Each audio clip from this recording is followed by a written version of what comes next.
Today's episode is brought to you by Traditional Sports Coming Back. Omega lol. It's high noon.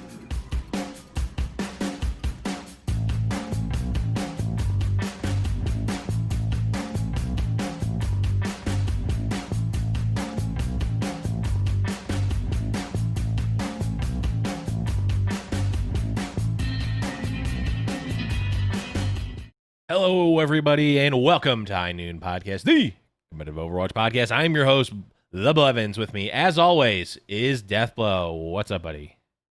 Not quite as always, like 3/4 of what I always am when I'm here. Doing good. Had a pretty solid week. Even if my team didn't, but that's a conversation for a little bit later on in the episode. I'm doing great though, man. How are you? We're doing all right. I mean, full disclosure here. I know this is like a public speaking 101 thing that you shouldn't do, but we're going to bring up the fact that we're both feeling kind of just crummy in general. Nothing to do with our teams, or maybe only slightly to do with our teams. Just woke up on the wrong side of the bed, just junk days at work type of thing, and just I even like took like an additional nap. I took a nap yesterday. I usually don't nap on the weekends, and just like I'm an old man now. I needed a nap, and I needed a nap today, and I didn't get to take it. And I just like, that like you're tired, you wake up and you're tired, and you drink. Well, you don't usually drink coffee, Death, but like you drink coffee or caffeine, and you're just like constantly battling the tired, and you're still tired, and it's like time to go, and you're like, you feel like you woke up and you should have just went back to bed. I felt like that all day, and just like, yeah, just like not been great. So we'll now you get to like sit on the front porch and yell at kids and shake sticks at them and like get off my lawn sort of a thing when you're having a bad day. So you got I don't yell at them to get off my lawn. I will attack them if they're on my lawn, because that means they're close enough to me to be.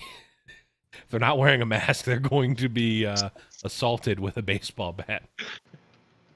Because I can reach out my arm, and at the end of the baseball bat is 6 feet away, so I can beat someone in social distance beating. There we go.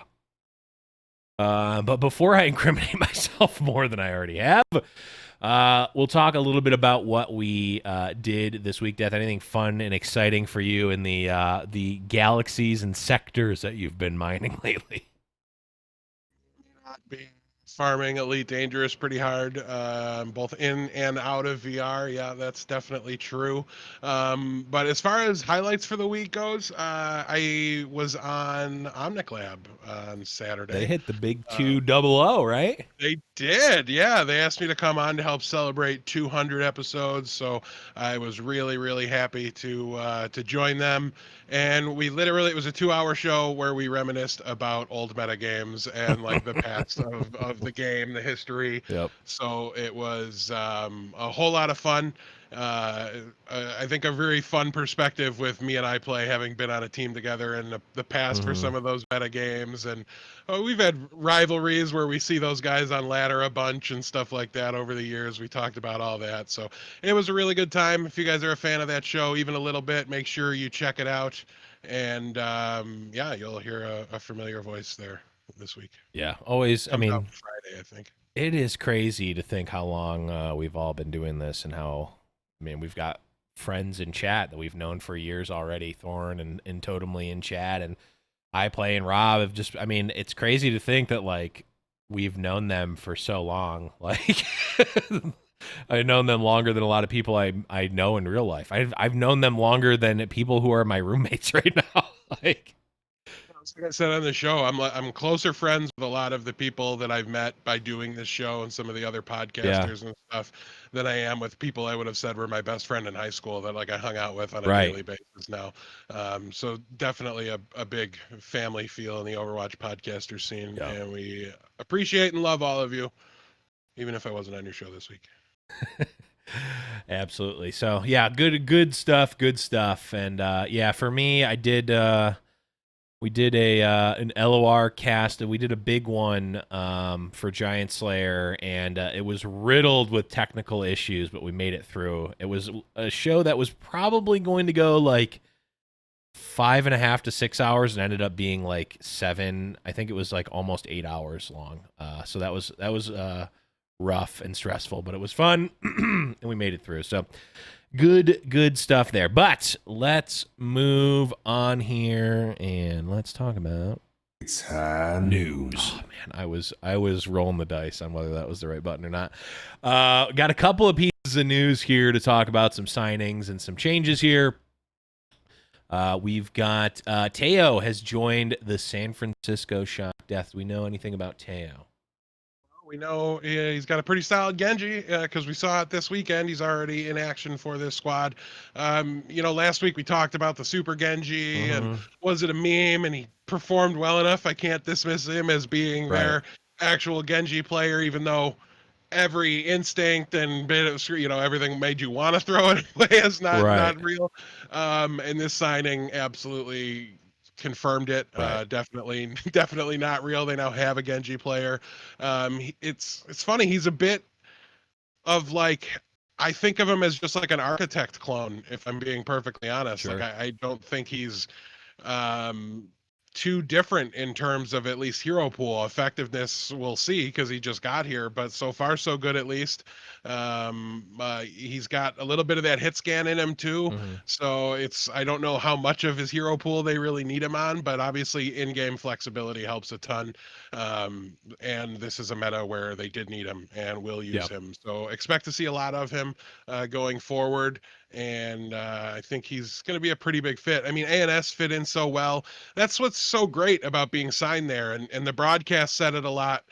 I don't have any reason to think they're lying or wrong, but he turned down other offers to go to other teams in order to play for this team. And when you get the offer and it pays off and works out, it's a big deal. You're stepping into an environment with Smurf, who's been a top 3 main tank in the league. They've got 2 top 5 flex supports in the league right now. Choi Hyo Bin's there, still salty about him not being the MVP last year, and hopefully he's leading the race this year, because I think he deserves it. I mean, just the environment, right? They can't even field Moth right now. That's how talented they are. So it's just such a great place for a new player to step in. You don't have to carry anything. You just need to fit in and do your bare minimum job and what the coaches ask you to do. So I think he's got a bright future and should have plenty of opportunities to showcase his talents this season on that team in particular. So excited to see where that goes, and just exactly how much he can get done on that roster. Should be a lot of fun to watch. Yeah, couple of things that are interesting about the signing to me is, we have seen players sort of preemptively get brought on to teams, mostly in like season 1 and season 2, where, we had IDDQD comes to mind, Grim Reality comes to mind. These players who are very niche, have very niche hero pools. They're very good at the heroes that they're playing, but like season 1 didn't really have McCree, at least not in an amount that made sense to keep a player like Grim Reality or IDDQD on the team, right? Now, if they were Genji players and it were today, maybe those types of players would come in, and that's where Teo sort of makes sense. But the difference, obviously, is that the teams are more mature in terms of knowing what they need and what they can actually get out of a player, as well as like knowing that you are going to need, you know where the holes in your hero pool are, right? Yeah. You don't need to. Season 1, it was the Wild West, and I think in a lot of ways it still is, but we've come such a far way since then that we don't need to, it's nice to see these players get picked up, and it's like purposeful, right? Like the players get picked up and they're already playing week 1. They're ready to play. They perform. And that's great. I think it shows a maturity in the league and the team itself, obviously, and it just feels good to know that, right? Like you're not, it doesn't really feel good for anyone to have the the IDDQD story or the Grim Reality story, or even, the Milton story, right? Where it's like, you've got these players on the bench, and like, if you're a fan of that player, we were fans of all those players, coming into the league, and they just never saw play, and it just stinks, right? It stinks for them, obviously, riding the pine. It stinks for the team in a sense. Like you've got these players who are just eating up roster space and salary. Yeah, Right. you're giving them money, and they're not doing Right. anything for you. Yeah. Right. So it's nice to see that maturity. And then the other thing is, it's nice, or it's interesting to see like a team bringing that sort of value to a player where it's like, yeah, I had other offers, I just turned them down. I wanted to play on the Shock, right? You hear it. I'm sure Death, you can attest to players like wanting to play for the Patriots, right? Because like I want a championship. I don't care. Like the money isn't everything, right? Like I don't want to.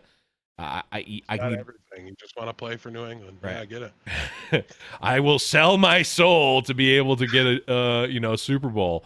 Players talking about how, I mean, this is a different type of story, but players talking about how they wanted to they want to play on the Yankees. They've wanted to play on the Yankees since they were 6 years old. Now that's not the same case for the San Francisco Shock, at least not likely. It's like ever since I was 15, 3 years ago, I wanted to play on the San Francisco Shock, which were kind of a middling, mediocre team the first half of the year. But I wanted to play on the Shock. But you don't. We haven't really seen that, right? Where it's like, I'm gonna we at least haven't heard about it, right? Where it's like, yeah, I'm just going to take whatever contract is the highest, or I'm just going to play for any team. I just want to get in the league. It's like, no, this player made a concerted effort to play and wanted to play for the Shock, and it ended up working out. So I think that's a win in the just Overwatch League in general category, and it's interesting to me. So I wanted to touch on that, but. Okay, let's move on here. London Spitfire have mutually parted ways with SNT. Any highlights here for this stuff? Man, it was crazy to realize SNT was part of the London Spitfire franchise for me. Yeah. They were so inactive for so much of the year. Their coaching staff just kind of fell off my radar completely, and I don't know. That's a guy that's been around. This was awesome guy. He was signed as a main tank to Florida for season 2, then moved to their coaching staff while also maintaining his player contract. And he's just had like a really weird, getting bounced all over the place kind of a ride through Overwatch League. So I think it's going to be very curious to see where he lands next, assuming it is somewhere, whether in the league, outside of the league. Right. You think of Kuki. He came in, had a kind of a similar story, more on the player side, then left, I think, coached Runaway for a while, and then now he's back. And how good do Florida look with him as their head coach, right? So always interesting to see where these guys end up when they when they move on and try to find a new home. So I'll be excited to keep an eye on that. Yeah, I mean, we've talked about it before. The coaching pool in Overwatch League is, it's limited, right? I'm sure there are a lot of people who would want to, be a coach in the Overwatch League, but in terms of people who actually have Overwatch League experience or even high-level competitive Overwatch experience, it's definitely limited, right? Like, it's not like there's a bajillion coaches who have been coaching for 20 years and coached high school Overwatch, right? And like made it up. That's just not the case, right? It's like your pool is people who are coaching or just are analysts or players at, tier 2, tier 3 plus, people who currently have jobs as Overwatch League coaches, and players who are looking to retire, right? And that sheer number of people is low, and it's even lower at the top. And we're obviously starting to see what a successful Overwatch League coach and front office looks like in terms of San Francisco Shock and other teams as well. So good. I agree with you. Definitely more interested to see where S&T ends up if it's still in Overwatch or not. So another coaching change here is I'm gonna mess this up. Dokebe has stepped down on as the co-head coach of the Chengdu Hunters, with Chen now taking his place. And similar sort of story, right? Like coach is stepping down. They already have a coach taking his place, so that's obviously good for them. But I mean, I'm wondering if they're going to look to go to another team, if they're going to leave Overwatch, they're going to leave esports. It's interesting Any additional insights on this one, Death? This one is a little notable because, from all accounts, Chen has been actually with the team for a couple weeks now. Been with them for their last 3 matches. They've looked pretty good for their last 3 Right. matches, and there's a lot of reasons why that might be. They seem to have gone back to the Chengdu zone, like they're just getting nutty again. They're just doing what they want to do, Yeah. and it's a color that looks good on them, right? Like it's worked for them at times in the past, and it seems to be now.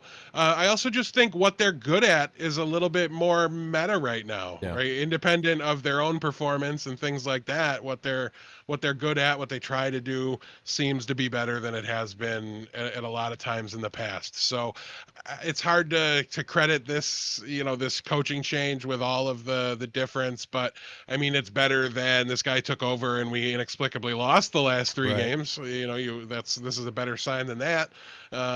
So we'll have to keep an eye on it. I wonder if what it signals, what their strategies will look like going forward, when we get into a meta game that doesn't allow Jinmu to play the Genji. And I really think Ball might just be the best tank, at least in this hero pool we've been in. Um, but yeah, I don't know. It's going to be interesting to see, to say the least. Yeah. Definitely. Yeah, it's interesting. You have to obviously walk a fine line between like, hey, just embrace what the team is good at now and let them do that, and also building out a program that is repeatable and scalable for, the next season, 2 seasons from now, 5 seasons from now. I mean, that's kind of what you're thinking of when you're a coach, right?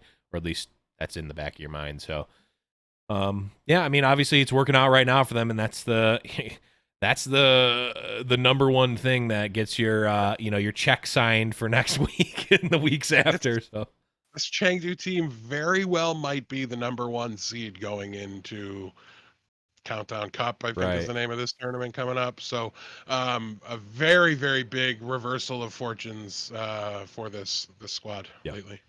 Yeah, so definitely good, and I'm sure in no small part due to the coaching staff here. And last piece of news that we have here is that Saucy has joined the Atlanta Reign. I had to ping one of my my other podcast co-hosts for my Legends of Runeterra show, Saucy Mailman, to make sure that he didn't start playing Overwatch and get picked up by the sandbagging you. You should signing owl contracts, not coming on the show. What a jerk. I haven't met Saucy yet, but it seems like something he would do. It's good of you to check into it. Yeah. This is a signing. I mean, it's fine. This is a player, they know what they're getting. I'll say that much, right? Like, he was with the Atlanta Academy prior to this signing. I don't know what he's been doing since the Academy team disbanded. But they're at least very aware of him. He's got experience with the coaching staff, but I don't get it. You have Sharp, you have Edison. Every single one of this guy's hero pools overlaps with theirs. You're not even using Sharp. I just don't get it. It didn't feel like they needed to replace Baby Bay, despite how strong he'd been. You've got, at some point, just got to tap and flex the talent that you have, instead of now tripling up on hit scan players. It's just a little off to me, but we'll see how they plan on using them. It could very well just be like a developmental thing, right? Like him and Sharp could be on the bench working with the team, and a big plan for the future kind of a move. But we'll have to evaluate it if and when he cracks the lineup. Yep. And we will certainly be doing that. But for now, let's move on and let's get into It's Tournament Talk.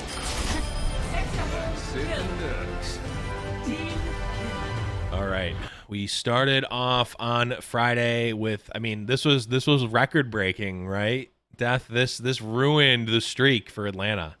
It was a really poor start to the weekend. Yeah, really threw me off. Atlanta Reign wins 3-1 over Boston Uprising, the first non-3-0 that they've won in the entire season. So Boston, of course, good at one thing, ruining good things. San Francisco Shock took out the Florida Mayhem 3-1. Moving into Saturday in the Asia Pacific region, Chengdu keeping up the the destruction here, winning 3-2 over Seoul Dynasty. Shanghai wins 3-2 over London Spitfire. NYXL on their get right week, 3-0 versus the Guangxiao Charge. Of course, last week was of course a farce for me, and I needed to scare the team into thinking that I wasn't a fan. Of course, I'm back now with the hat. For anyone watching on YouTube or in podcast land, I am wearing the NYXL hat because I was always a fan. Of course, I was merely scaring them straight. Back to North America, San Francisco Shock wins 3-0 over the Vancouver Titans. Florida Mayhem wins 3-0 versus Washington Justice. Dallas Fuel take out the Boston Uprising 3-1. Philadelphia Fusion 3-2 over the Los Angeles Gladiators. Chengdu Hunters continuing on their path of destruction here, 3-0 versus Hongqiao Spark. Shanghai wins 3-0 versus Seoul Dynasty. Air's Eternal wins 3-0 versus the LA Gladiators. Philly Fusion taking out our boys up north, the Toronto Defiant 3-0. And Washington Justice rounding out the week, winning 3-1 versus the Houston Outlaws. And Death, let's just rip the Band-Aid off and start there. What happened with Houston on Sunday versus Washington? To me, it was a lot like their tank line just kind of fell apart, right? Like obviously they've got the hydration situation. They're trying to make that work and get him caught up and up to speed with the rest of the Overwatch League main tanks. And as Winston just doesn't really look quite capable of it. Nobody besides Ameng is as comfortable on ball as you need to be in order to just play ball on every single map in existence. So it's definitely a really tough spot for the Outlaws for sure. Personally, I just want to see Muma when it's Winston territory. Like he's never looked bad on that. Even when he was as bad as we've ever seen him, he still had like the Muma's Grand Adventure huge play on Eichenwald this season. That was a lot of fun. Like the man understands the scientist role very, very well. And I just want to see him do that. You can get hydration ready by splitting scrim time or, having him work on it off on stream or, just without the team for a little while. I really think there is just kind of that basic understanding that needed there. There's still just a lot missing from his Winston gameplay. And I do really put that the loss on their shoulders. I mean, but it was on the tank line. Like I said, it's really not just him, right? Like I think there's more to it than that. I thought Meko had probably one of his worst games. I think they're really needing to figure out what hero they need him on in order to function as well as possible. Listen, this is a team that's looked better. It's not a team that we thought was suddenly great or world beating or making a push to be a top tier team. And I didn't even really necessarily agree that this meta super agreed with them. It's really, really important to have the Genji player be really, really comfortable, and like we were swapping our Genji out a lot, and it just didn't line up for me. I didn't like the way they handled their roster this week, and I'm hoping they can get things squared away.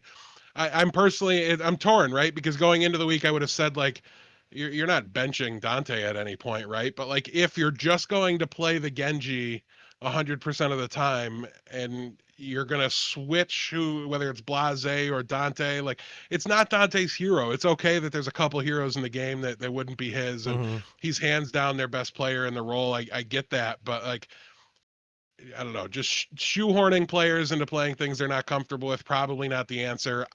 If they'd subbed him out and lost, I would have probably blamed it on that. So I don't want to focus too much on the DPS. It's a really, really difficult call for the coaching staff to make. And we're in a situation where if they were trying to make a regular, like an actual playoff push, they weren't going to make it anyways, right? Like their record's just not good enough. But we're in a situation now where everybody's going to make it no matter what. So like, do your experimenting, figure it out. I really all feeling bad about these kind of losses, which I mean, if this was normal circumstances with normal playoffs, I'd be a little more upset about it because like you're looking good. You finally found a meta that might agree with you, and you blew it. But like, it just doesn't matter. You're not gonna have a good seed no matter what you do. You're Right. not getting buys, so just get it right, get it figured out. See if this is a configuration. How far off are you from where you want to be for next season? These are all questions you can answer, and you don't hurt your playoff chances. So I Right. really have been able to shrug this one off pretty bad, but at the same time, Washington's not a good team, so this was not a loss that I think almost anybody expected. Right. I was pretty surprised by it, and it was neither team even looked good. There was just no defense. Like it just got off the rails really Yeah. fast. And you'd think Houston might be a little more well equipped to handle that than most teams because it's happened a little bit more for them than most teams. But I guess at the end of the day, that's what the mid-table teams are, right? They can beat Right. anybody, they can lose to anybody, it can happen at any time. And yeah, we just got to figure it out. Yeah, I mean, on the one hand, like you said, Washington's not a great team, right? We're not picking them to beat anyone. That's not Boston, right? Like that's just they're just not great right now. So it's obviously not a good look for Houston to lose there. The I guess the silver lining, like you said, it's like the playoffs are set, right? Like everybody's making it. You just need to make the run, which kind of makes the regular season feel I don't want to say pointless, but like in terms of the It's real dumb. yeah, in terms of But the playoffs, it makes no difference, right? You just need to make a good run. Like in your seeding, obviously you want to play against a worse team, but at the end of the day, if you're going to win the championship, you're going to need to beat the best team or the second best team in the league, or however it works out, the fourth best team at worst, right? Like you're going to need to make a run. You're going to need to get a little bit lucky, or just be way better than everyone to win the championship. So whether you're the 20th seed or the first seed, doesn't matter. You're going to need to win games at the right time. So I let's use this time as the, like super scrims. That's what the season has become, right? It's super scrims right now. You get they're better experience for you scrims. They are you're not going to lose anything for losing the game as much as it sucks to say that. Like, get the most value out of this. Yes, if you have a high rank right now or a high seed, or you're pushing for that, or you can get that, like, yeah, it's win your possible, games. sure. Win But your games. Yeah. the situation Houston's in is they played so much early in the year before things Right. got canceled. As parts of the world were getting shut down, they kept playing because Right. the US was still open. Yeah. So they have like a massive lead on people in games and a pretty terrible win rate. So like Mm-hmm. that's why none of this is why it just didn't bother me, right? Like I'm not Right. you look at their record and you look at the result and you go like, of course a team with that record can lose to somebody that we thought was so far down. So Right. yeah, there's a lot of teams with a lot to play for right now. Houston just Not really one of them. it's not one of them with the way the standings look at the moment and the way Yeah. the record is. So if you're a Houston fan, I mean, I'm certainly not looking. It's not looking optimistic based on that, but I don't. I wouldn't go into full panic mode necessarily. Like, yes, No, like you can see it coming together. It was like I've been on this train of thought from the beginning, right? When you were like giving me a hard time for having them at like about a 500 record, Right. sarcastically, of course, but just this is a team with new coach, so many new players. Yeah. How many times has Mecco looked phenomenal for them, right? It wasn't the case at the beginning of the year. Right. Their backline looks much better, right? As they've gotten Rappel and Jexay Right. ensconced in their roles. They're not moving now, and they're just starting to build up some of that synergy. If the meta's favorable, if they get in a situation where they're really comfortable, if maybe it's Doomfist, it's like Hackfist, right? If you get into Yeah. a Hackfist meta and the playoffs are around and whatever's going on with Muma's over, so you've got your Winston unlocked Mm-hmm. again, like all of a sudden you can go on a run. Do I think it's a team that's making it to the Final Four? Almost under no circumstances, Right. regardless of what happens, do I think they're a team that has that capable of them. But as a fan, it would be a lot of fun to see them make it out of the qualifier early rounds, play against somebody that had a bye or two or something, Yeah. and get an upset and ruin somebody's season in that regard. Right, like Florida did a couple of or not, was it last? Florida and Washington in stage 4 were spoilers. Yeah, and now Well, you get to do it in the in postseason. stage 4, I mean, in the was it the spring showdown or the fall fest? I forget what May the Melee, Summer Melee Showdown. summer showdown. When one, what was it? Was it last? Was it the last one or the first one where Florida like made an amazing run? It was the May Melee where they made kind of an amazing run. I mean, they were a high seed, but like did it off the backs of like 2 Boston games and a Vancouver match or Right. something. So like Or we didn't know we that they were actually a real team. right, nobody was buying in yet just based off of those results. Well, people were buying in; they just shouldn't have been. Your eyes were raised, Yeah, Right. speaking for logical people only. Right. So You know, so no one got it. they were aware of it. We were wondering, could it be true? Right. But like I would, everybody knows me by now. Show it to me. I don't Right. talk to me about it. Show Right. it to me, and then I'll start to buy in. Yeah, they've done that. They So. bought fool's gold that the person who sold it to them thought it was fool's gold, but it actually ended up being real. Doesn't mean that you made the right choice, right? Like you bought fool's gold, you were fooled, but it ended up being a double bamboozle. I don't know where I'm going with this analogy, but any other matches here from last week, Death, that jumped out to you? I know we want to push a little quicker today because we're both slogging right now. I think Philly looks really weak in this meta game. They go 3-2 against the Gladiators, who are like rebounding, but I'm still not bought in on them being very viable again. They did get smacked around by Paris, so Right. I think we really need to look at Philly as a team that maybe might not quite fit into what this metagame is, but that really doesn't impact, I don't think, too many of the regulars. The placement game results. I don't know who's on their schedule. I'm looking ahead. Yeah, Dallas this week. And the Valiant. I can't imagine those games being flipped, especially coming out of the hero pool, right? So they're like not even held to the arbitrary hero pool of the last 2 weeks any longer. So I think they're going to be just fine. They got the wins they needed against Toronto and the Gladiators this week. So yeah, I mean, given that we're leaving the hero pool, I don't think there's too much more we really need to dive deep into on this week. Yeah. Okay. Well, with that, Death, let's move on. And of course, as you alluded to before, no hero pools in the sense that there's no bans, but the no set hero pool is in and of itself a hero pool, right? That's what we've got for this week, as well as obviously going into the tournament. So high level before we get into our predictions for the matches, any teams that jump out to you as getting an upgrade or a downgrade just based on the shift in lack of hero pool? Nothing's changed since the last tournament, so I think we're back to. You look at you can look at the results of the last tournament to see who I think is favored to do really well. Sure. I do think Houston gets a boost getting to put hydration back on Orisa. I think Philly fixed again a little bit. Sato off of Winston is a good look for them.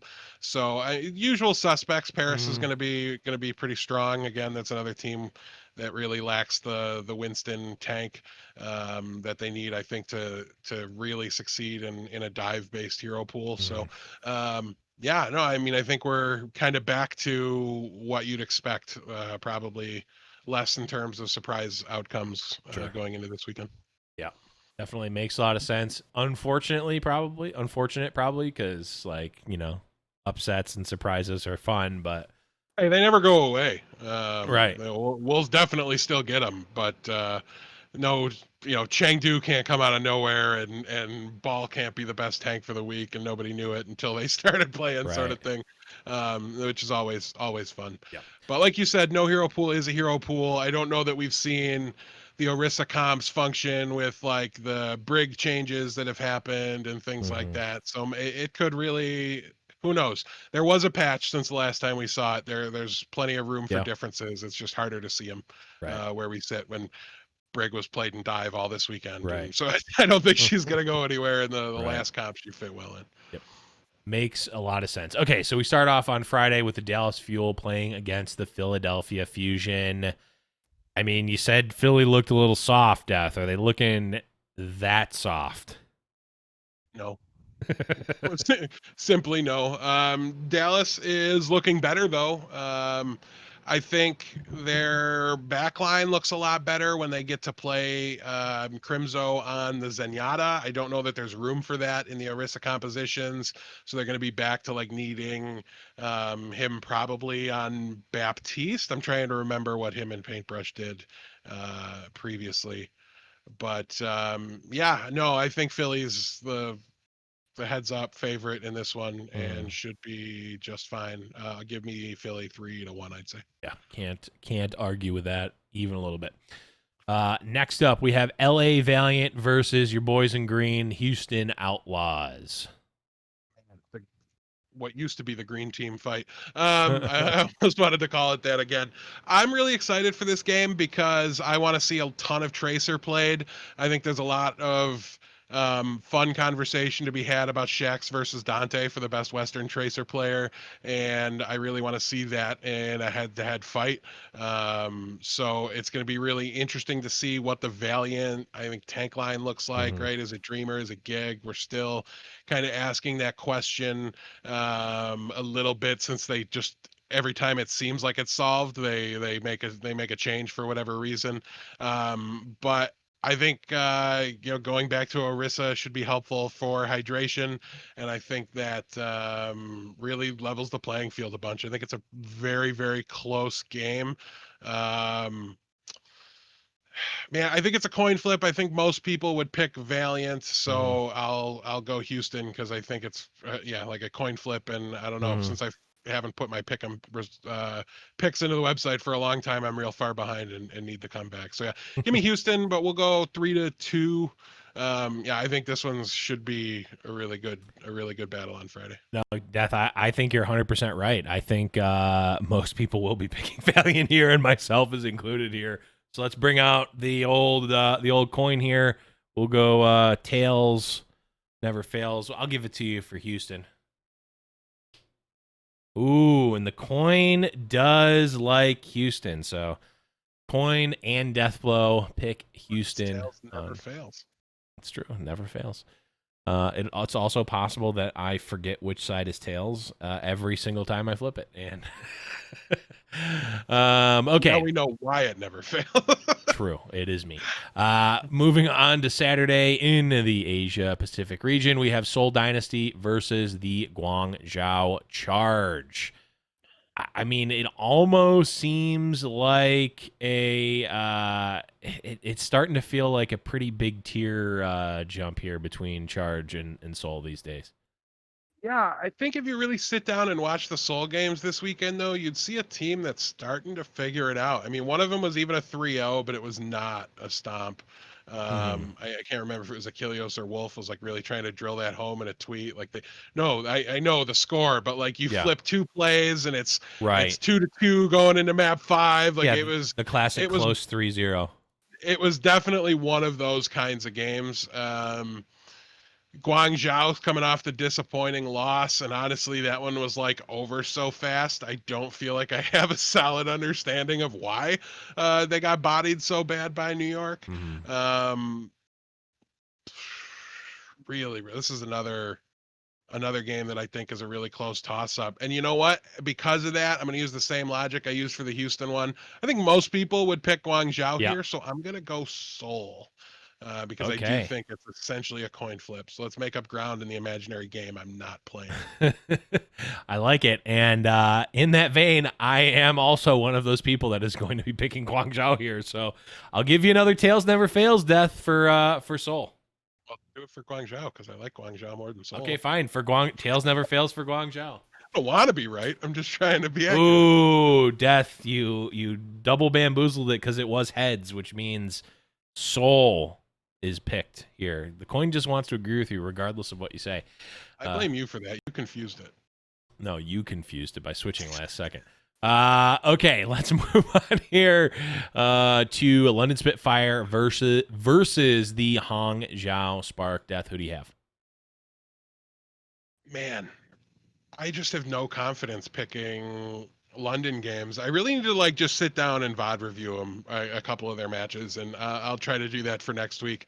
But in the meantime, I keep being surprised trying to like their results. The results are there. Yeah, let's do. Yeah, Hangzhou's not coming together. I'm not buying into them anymore. Yeah. The other team, I've got too many question marks on. I'll take the question marks over the the negative signs. Go London 3-1.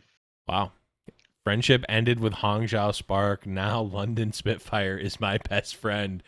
I mean, I can't. The coin's getting a lot of action here, Death, because I'm not picking Spitfire here. But we'll give you a tails never fails for your Spitfire. I am a hater. So is the coin. Tails never fails. The coin is loving you this week. So, man, we'll see. Maybe I need to throw this coin in the trash. You need to throw your predictions in the trash. Maybe we'll have to see. I don't know if we've ever given the coin this much action, but I was gonna say I don't know that we've disagreed this much on picks in a long time. A very long time. I'm pumped about that though, because like I was vocal last week about not liking the schedule. So going through, we're only 4 games through. I feel how many of them do I think are close? And we're disagreeing on. I'm pumped. We deserve this week. Yeah, so. We've had so many not 4 Overwatch anymore, 3 Overwatch lately. So it's nice to see some at least some contested picks. But we move on here. NYXL versus Shanghai Dragons, and I'm getting the coin ready already because you know my pick. I'm obviously NYXL's back. Give me a 5-0. Shanghai is trash. We briefly talked about this in the pre-show, but I think we should spend a minute on it now here. Yeah. Why is New York back? What was different? I mean, there's 2 notable things that were different, right? There was Hacksaw playing and there was Bianca playing. Who do you think had the bigger impact for this team? Who do you think needs to stay in for this matchup here? The answer is yes. I mean, I want both of them in. I want, as much as, I love the players for NYXL and the previous season. Get the old team mentality out. Get it out. If that means playing the new players and not playing, not playing the old guard, like I'm fine with it. Like, love SBB, love Libero, love all those. But if they're not working, play the best players. I don't care. They had their time in the sun. SBB, you like Libero, but you love winning, is what you like. Winning is what, like, and anyone who is, any fan that's not like that, I think has it backwards a little bit, because guess what? Regardless of how much you love those players, they're not going to be around forever, right? Like, don't put all of your faith into the player. Plus, like, not only are they going to retire, but you've got filthy traders like Meko who are going to get traded away or leave or whatever. Like, we've been talking about this, Death. Not even, this is way before Overwatch. Like, I remember talking about this when we had Manny Anacall on, like, what was that, like 3 years ago or something? I don't even remember. It was like 4 houses ago for me, where we had him on, and we were talking about, like, in esports in general, are we going to be able to get people to buy into the teams and not just the players, right? Because it's like, I was a Tvik fan. I liked Rogue because of that, and then when he got traded, I was like, oh, I guess I'm kind of still a Rogue fan, but I'm upset about it.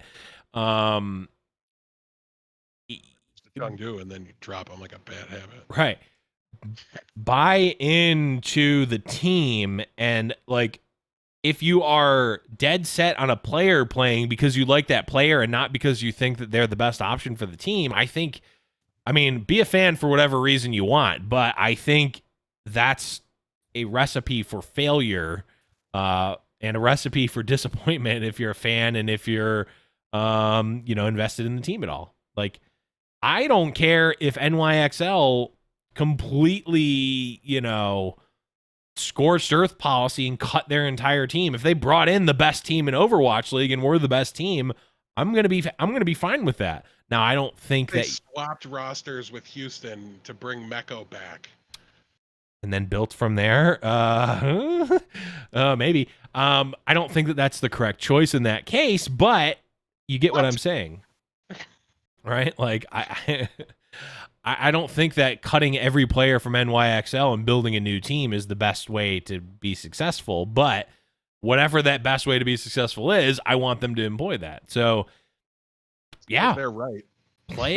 play Axel, play Bianca. Like, they are working. Keep playing them. Don't, like, if we never see SBB on the stage again, sorry, man. Like, if he's not the best option, don't play him ever. Like, I'm fine with that as a fan. But we'll see.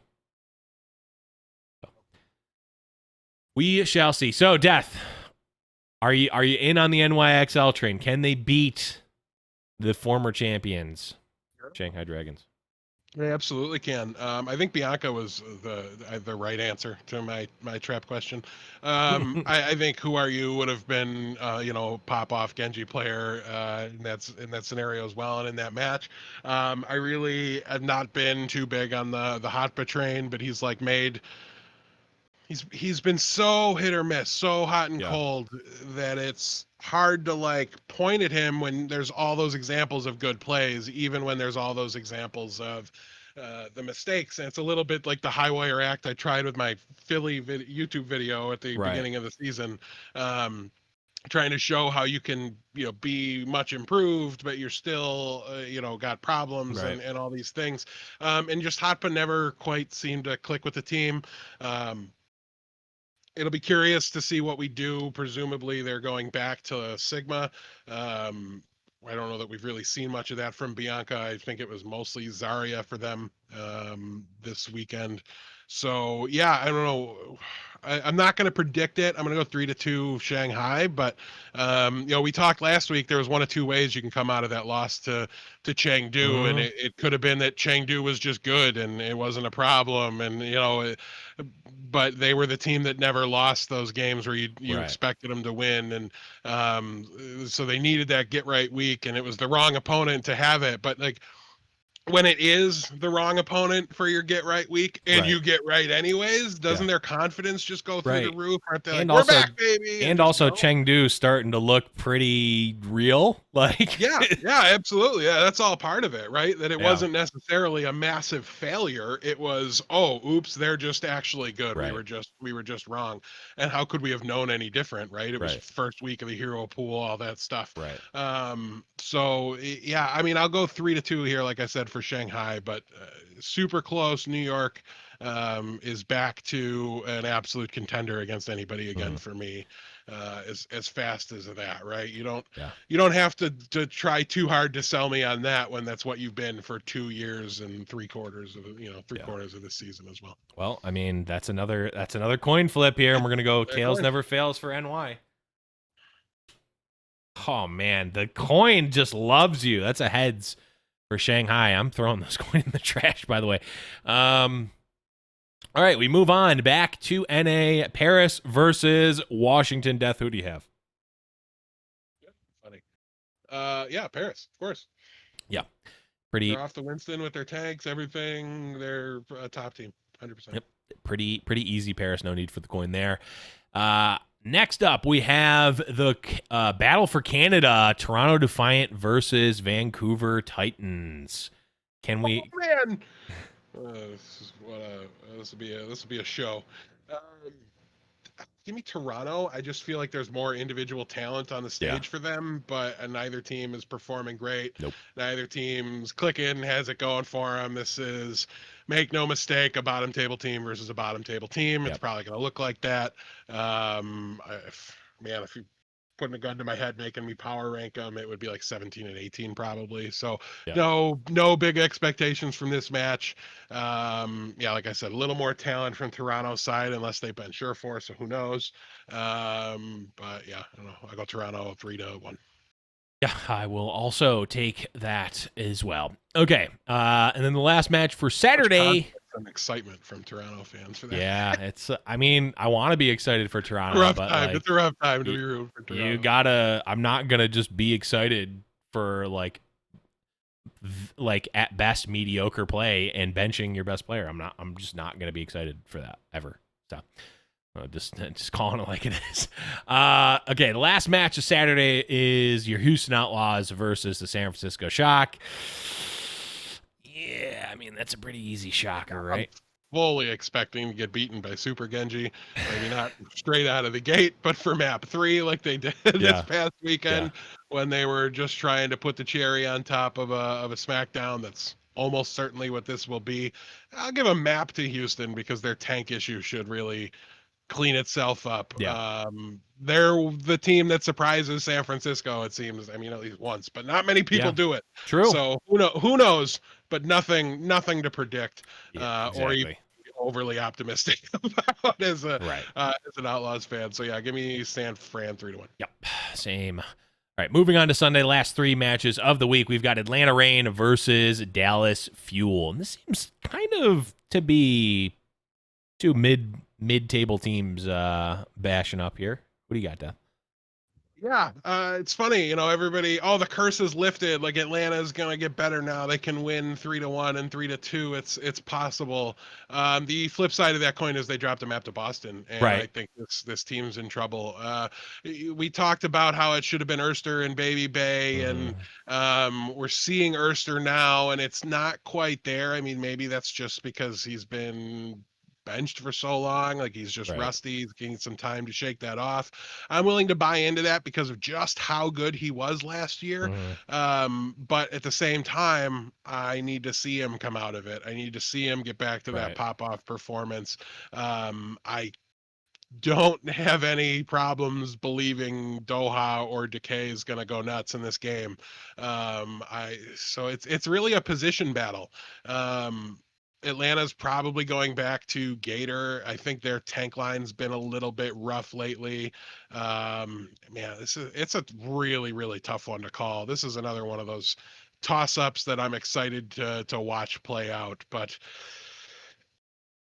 give me Dallas 3-2. I'm just Wow. it feels like I'm like a Genji. Like Genji was so important, and like Yeah. teamwork with the Genji was so important that I just have to lean towards Doha here. But Sure. Atlanta very easily could get into Dallas's back line and disrupt it. But I'm just despite the results this weekend, I'm kind of pulling back on the Atlanta Reign here. I expected him to rally and get better with Erster. Yeah. I'm not seeing it, so I'm getting leery. If You, I'm right and they lose this, I'm like all out. I'm like, so no. you're saying you're pulling on the reins to slow down on the Atlanta. Okay. Yeah. I Will be. mean. Also, boo. Yeah. Man. I feel like the coin has been flipped so many times this week, Death, but I think I'm taking Atlanta here. I'm not quite I've got one hand on a Reign. I don't quite have both on them like you do. So I'm taking the flip here, and we're gonna be flipping the coin a record number of times this week. I'm going tails never fails for Atlanta. Oh my god. The coin has agreed with you literally every single time. Dallas, the coin picks Dallas. Okay. Now when I'm right every single time, I don't know. I feel like The coin will be getting all of the credit. if either of us is right on all of these flips, it's like let's call it a Lord bet for next week. All right, I'm fine. If we can shoot the moon and get all of the flips right, it'll be a Lord bet. We're for also sure. not going to check it. 100% not. 100%. If I might remember to check it. If someone in chat reminds me at twitch.tv/High Noon Podcast at 5 Eastern, then yes, I will check it. Okay, second to last match here, we've got LA Gladiators versus Florida Mayhem, and I think we can pretty clearly call this as a tier difference here for Florida. Yeah, the Gladiators, like I said, looking better, starting to rally a bit, but I just think they're out firepowered by Florida. Florida is still in that weird spot where like they're kind of handcuffed by their Genji and their Tracer player being the same human being. But I think Sombra is viable enough, and BQB obviously gets to play the Ashe on plenty of maps. I know this one might be map pool dependent on whether or not there's an upset coming, but I don't know the map. So give me Florida here, 3-1. Yep, I'm also taking Florida. And last match of the week, Philly Fusion versus LA Valiant. Is there any chance that the mediocre performance of Philly is going to linger on to this week? Yeah, I mean, we covered them in their matchup against what was it, Houston earlier, or no, Dallas at the beginning of the week. Right. It was the Valiant that were going against Houston. I mean, they're back to a top table team, and they didn't even lose when they were like maybe in murky waters in that hero pool, anyways, right? So, no reason to have your confidence shaken in Philly. One thing, did you see any of alarm on Zenyatta this weekend? Because man. That goods as advertised for that man Zenyatta play. Nice. The little bit we've gotten to see it in Owl, he really did live up, though. That was great to see. I hope somehow Zen fits into this meta better than it did last patch. Maybe he works instead of the Brig or something. I don't know. I'm trying to remember if Brig was even super highly played in Bunker before. Wasn't it like Brig Bap? I want to say it was Brig Bap. Yeah. Anyways, yeah, so I got Philly here. I feel like I haven't picked any 3-0, so give me 3-0, but it could be closer to that for sure. I will take it. So we flipped a lot of coins, but that is going to be it for this show. Thank you, everyone, for listening and watching. Death, anything before we get going here? No, sorry to speed through it and go so fast, but yeah, we're just not feeling very good today. Yeah. So really appreciate the preemptive slack. You guys had no choice but to give us for this, and we'll be back full energy hopefully next week. So, well, thank you everyone again for listening and watching. You can find us everywhere. High Noon Podcast, just High Noon Podcast everywhere. But that is going to be it for Death Blow. I'm Blevins, and remember, it's High Noon.